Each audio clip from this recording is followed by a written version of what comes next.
When last we left our brave boys, they were encased by Catwoman in a giant echo chamber where the drip, drip, drop of a faucet was magnified 10 million times. If they don't find some solution, their magnificent minds will be reduced to oatmeal, thereby rendering them useless for a great many things. Including breakfast. I hate oatmeal. Hi, I'm Irving, and I'm an Adamaniac.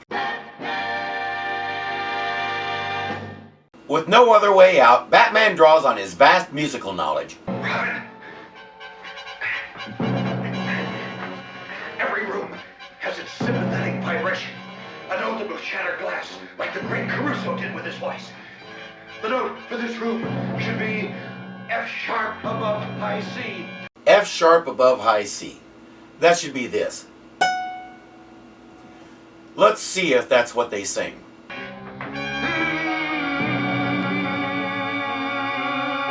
You're a half step flat, Batman. Try again.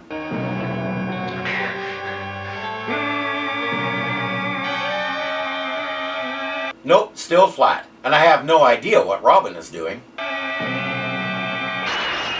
That's some very forgiving glass. I think it changed the sympathetic frequency to compensate for Batman's boo-boo. Wow. I think I'll be hard of hearing for a while. What? I said, wow. I think I'll be hard of hearing for a while. You'll have to speak a little louder, Robin. I think I'll be hard of hearing for a while.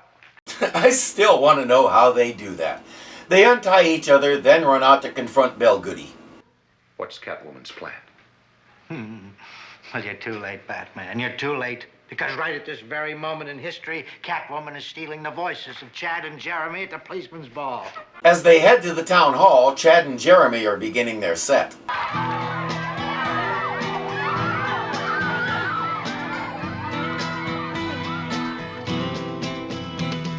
Sweet, soft summer nights, dancing. In the wings, Catwoman and her gang are wearing see-in-the-dark glasses as she steps out onto the stage to steal the boys' voices. Love came. This is the Policeman's Benefit Ball. Presumably that means there's cops from one end of the place to the other. A known criminal and fugitive steps out onto the stage in full view and nobody moves.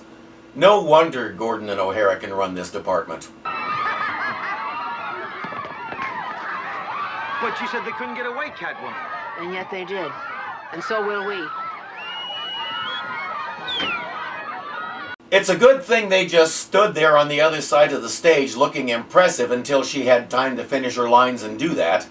As they escape, Batman lights a match that's powerful enough to light up the whole room and decides it's more important to try and restore order in the room than to go after Catwoman. So he takes charge. 5,000 screaming teenagers, someone is liable to get hurt. Citizens! Citizens! Hi, kids! The crowd mistakenly decided that Batman and Robin were the ones who stole Chad and Jeremy's voices and promptly trampled them to death. And on the following morning, two special guests appear on the Alan Stevens television show. Now, you were saying, as I was saying, America must have faith that the law will recover the voices of Chad and Jeremy. Yes, I understand that millions of the world's teenagers are in virtual mourning since last night's tragedy. It's amazing how much Alan Stevens looks and sounds like Steve Allen, an actual talk show host at the time who was very popular. They had to change his name because his contract forbids doing gigs in fictional cities. Speaking as an average, ordinary, red-blooded, typical American teenager, I think this is one of the worst things that could have happened. Ordinary American teenagers always ran around in a cape and mask. What can I say? It was the 60s. Fans, you have our assurance that Catwoman will be captured and that the voices of Chad and Jeremy will be restored before another sun sets on Gotham City. The sun also rises, smarty tights. Keep the audience covered. If anyone moves, hit him with a sonic beam blast. Rush them, Batman. Hold it, Robin. They appear to be desperate. They might even fire on the audience. I believe she just said that. You bet your baby blue eyes we would. We'll continue with this tense and exciting scene in just a moment, folks, but first... And now right back to you, Catwoman. Good move, Steve. Alan. Whoever you are, good move. Catwoman says she wants 8 million British pounds for the return of the voices. It works out to about 22 million and change in dollars at the time. But that's impossible. Nobody will pay that much money for those voices. England will. Because England swings like a pendulum do. Or does. England swings like a pendulum do. If you want to throw in a reference to a Roger Miller song, try to make it sound a little more natural. And now it's time for some Batman logic, supplemented and convoluted by some Catwoman logic. See if you can follow this. England? Of all the preposterous plans, you can't hold up an entire country. Wanna bet? Chad and Jeremy pay so much income tax to their native land that if it were to stop, the whole empire might crumble and the British pound would be deflated. And once that happens, the entire economic structure of the world would collapse. How dastardly. You heard it here first, folks. Chad and Jeremy are the sole support of the British Empire. Only their taxes keep it running. So if they don't get their voices back, the entire world's economy will collapse. Now that's a scoop. Eat your heart out, TMZ. How did they fund the British Empire before Chad and Jeremy became famous? Shut up. Catwoman and crew make their escape. Batman and Robin head to the British consulate. Batman and Robin. Welcome to my humble office. I am Sir Sterling Habits. How do you do? How do you do? I am Sir Sterling Stereotype. And how do you do? And what brings you here at such an early hour of the morning? By this time, Sir Sterling, you're aware of the serious tragedy affecting your country's most popular export? Have we stopped making those small sports cars? They try to bring Commander McBragg up to speed. We're referring to Chad and Jeremy. Oh, yes, those blighters. Can't understand a word they say. Why can't the English learn to speak? Okay, that was funny.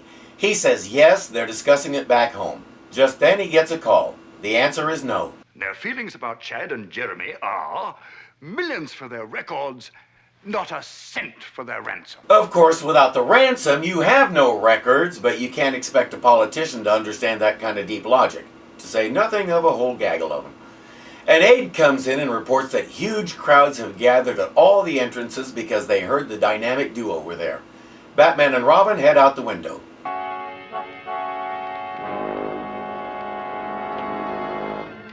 Donald, Ho, what are you doing here? Well, I came back to get some land we lost back in Hawaii. And to do a little singing here in Gotham City, I hope. In fact, give us one right now. We'll just hang out while you decide what to sing. Well, I brought my most important prop along. It's gotten me as far as your bat ropes have gotten you. Hey, I think I'll introduce bat ropes in Hawaii. Pick coconuts more easy that way. I'd like to sit here on the beach and chat with you all day, Don, but... The surf's coming up. We've got to catch a big one. Okay, fellas, I understand. Aloha. Aloha. I'm not going to ask why he's hanging out at the British consulate, considering he's Hawaiian. At headquarters, nobody can figure out where Catwoman is. She's getting cocky. She even called Chief O'Hara earlier in the day. And somehow, I have no idea how it could have happened. Maybe he was on drugs, but he actually had the presence of mind to tape the conversation. Sound thinking. Holy resourcefulness. I couldn't have put it better myself, Robin. It's no wonder you've risen to the top of your department, Chief O'Hara. Nobody else in the department would have thought of it. That's depressing. What I want is money. Now you got 4 hours before I start using my voice eraser on everyone. Today, Gotham City. Tomorrow, the world. That might not be such a bad thing. The gall of that woman. Do you mind if I take this with me, Commissioner Gordon? Oh, not at all. But why? I heard a strange noise in the background. We might just be able to identify it on the bat sound analyzer. Courage, Commissioner Gordon. We'll have your voice back before you can say Jack Robinson. What kind of promise is that? Until you get his voice back, he can't say anything, so you win no matter what. Batman is one cruel son of a... Batman, there's something I don't understand. Yes? I realize that losing the power of speech is an awful thing, but why do you feel that the whole world's at stake? Simple. If we couldn't talk, there'd be no telephones. Oh. You see, there are millions of people who use telephones in business every day. Now they'd have to meet their clients face to face.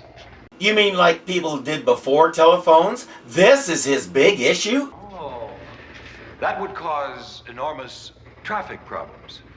Further, all the people who work for the world's phone companies would lose their jobs. There'd be no such thing as radio, television, and movies would go silent. Oh. There's a whole host of ramifications. Is it just me, or does Adam West look like he's having trouble keeping a straight face? I can't blame him, he knows this is a load of crap. The biggest issue, especially since we were at the height of the Cold War at this point, is countries being able to communicate with each other. A miscommunication could lead to nuclear extinction. I would think that's a tad more important than telemarketing. The Bat Analyzer says that sound is 3 hair dryers. Now, if you're thinking of the blow dryer in your bathroom, don't. Those hadn't come along yet. These were the commercial kind, the ones that look like a toilet is upside down on your head. So the sound is a beauty salon. There are thousands in Gotham City, so they have no way to figure out which one they're hearing. While Batman keeps trying to suss it out, Robin goes upstairs to check on Chad and Jeremy. There's no change and no remedies have worked. What is it, Alfred? It seems that they want to go out to get their hair done. Because obviously the most important thing here is their hair. Boy, I thought I'd heard everything. Yes. To Mr. Oceanbrings on Pickford Street. Mr. Oceanbrings? The world-famous men's hairstylist? Oh, it's the latest rage, Master Dick. Almost every rock and roll star goes to have his hair coiffed by Mr. Oceanbrings. Wait for it. Are there hair dryers at Mr. Oceanbrings?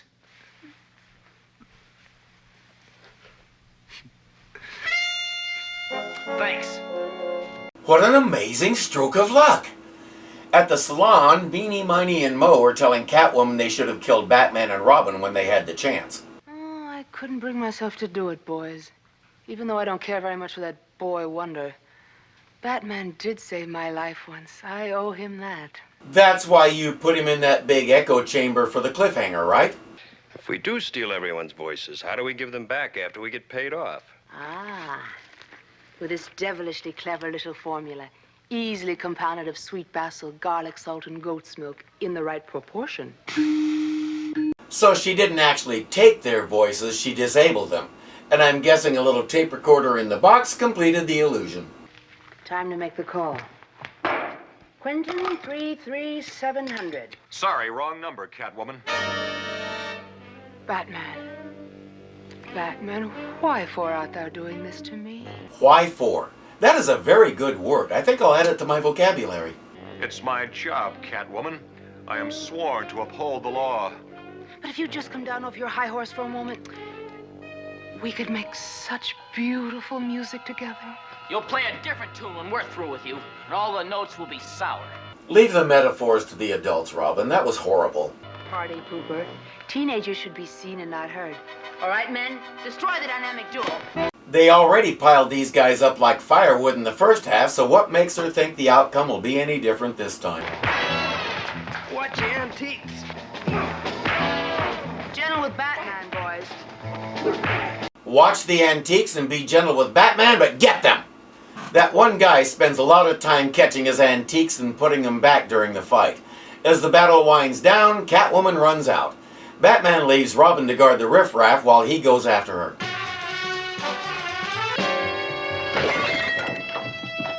You knew it was going to happen, and it's still funny. Notice the ladder right there in front of your face. Ladder, detective! Look up! Dungeon Crawling 101, Batman. Always look up. She seduces him on the spot, he hangs up his cape, and they take the Wayne fortune and go on a world tour, the happiest couple you ever saw. The sonic beam in this gun can slice like a hot knife through the high-priced spread.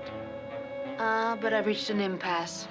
Shall I steal your voice or end your life? Whichever you decide, I'm sure it'll be the wrong choice. You've a pretty sharp tongue for a man about to say goodbye to this world, Batman. Beg for your mortal existence. I'd rather die than beg for such a small favor as my life. Needless to say, she can't do it. Can't you see how I feel about you, Batman? How I want you by my... She didn't exactly point at her side, but we'll pretend we didn't notice that. Batman says, what about the voices you stole? Oh, well, you just, have them all spray their throats with the atomizer. Get them back to normal in seconds, huh? Amazing. You see, my voice eraser electronically loosened their vocal cords and, just have them spray it and it'll, tighten them right back up again. Amazing. Batman, when I get out of jail, will you take me on a date?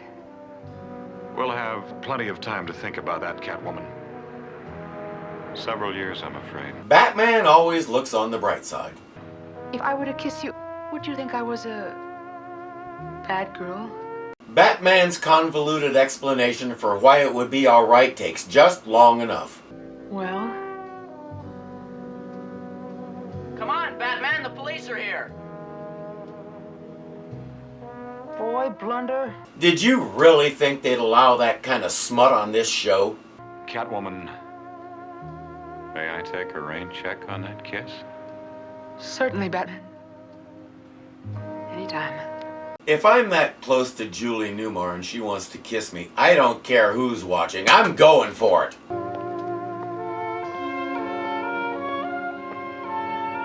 Holy mush! See, he doesn't grasp what's going on anyway.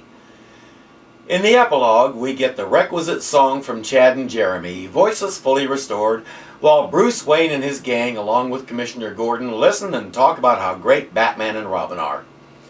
It's nice to see romantic / definitely not sexual tension between Batman and Catwoman, though I really wish they would use her real name once in a while. Her plot was a little weird. I get the feeling it was just an excuse to get Chad and Jeremy on the show. They were big at the time, and that mellow sound of theirs was and still is really easy to listen to. The idea of stealing their voices for ransom is unique, I'll give them that, but saying if they don't get them back the world's economy will collapse is a little out there. And the threat of taking everyone's voice doesn't seem like all that bad a threat. It wouldn't hurt the whole world to take a day, step back, take a deep breath, and just shut up. I'm Irving, and I'm an Adamaniac.